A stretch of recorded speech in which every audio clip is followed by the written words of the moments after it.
nag-aaral kayong mag-gitara at mga beginners pa lang kayo, bibigyan ko kayo ng tips kung paano gumanda ang tunog ng gitarang inyong ginagamit.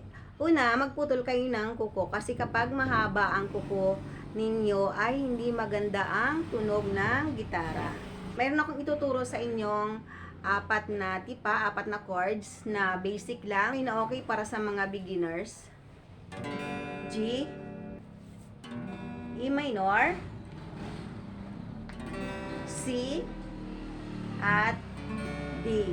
Ayan, makakabuo na kayo ng kanta kapag pinag-aralan nyo yung apat na tipa na yan. Again, G, E minor, C, at D. Ayan, subukan natin kasalanan ba. Sa pag-strum naman, pakinggan nyo yung strum nyo kung tama ba yung gusto rin kumanta ng aking aso. Pasensya ka na kayo kasi kapag nakarinig talaga ng strum yung aking aso, sumasabay talaga yon. Wait lang.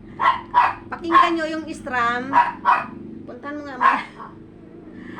Pakinggan nyo yung strum nyo kung tama ba doon sa inyong gustong kantahin. Okay. Dahan-dahanin nyo lang muna kasi papakinggan nyo yung strum, yung tunog ng inyong gitara kung tama ba doon sa gusto nyong kanta. Yan. Isa-isa lang. Tulala sa isang tabi. E minor.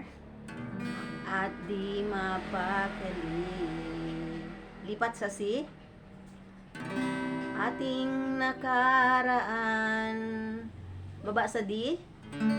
Minumuni-muni. Balik sa G.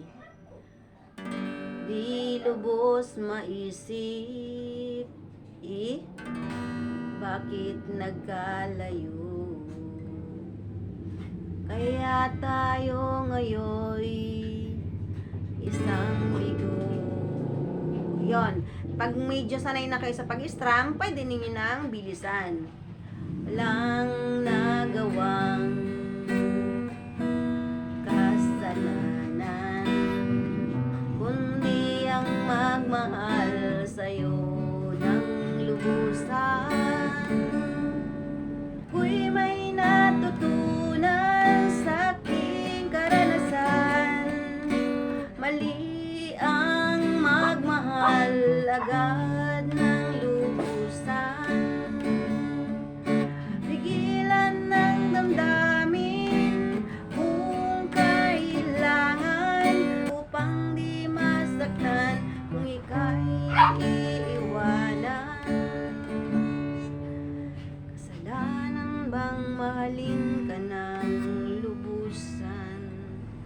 Ayan, at kung kayo beginners pa at wala kayong magamit na gitara, maglalagay ako ng link kung saan kayo pwedeng bumili ng gitara para kayo ay makapag-umpisa. At napakadali lang na may mga basic na chords para kayo ay makapag-aral ng mga simpleng kanta. Ayan. Again, hindi ako eksperto para tumugtog. Gusto ko lang magbenta. Ayan, meron tayong gitara dyan sa ating yellow basket. Bye na! Ako'y may natutunan sa aking karanasan. Mali ang magmahal agad ng lubusan. Kasalanan bang mahalin ka ng lubusan?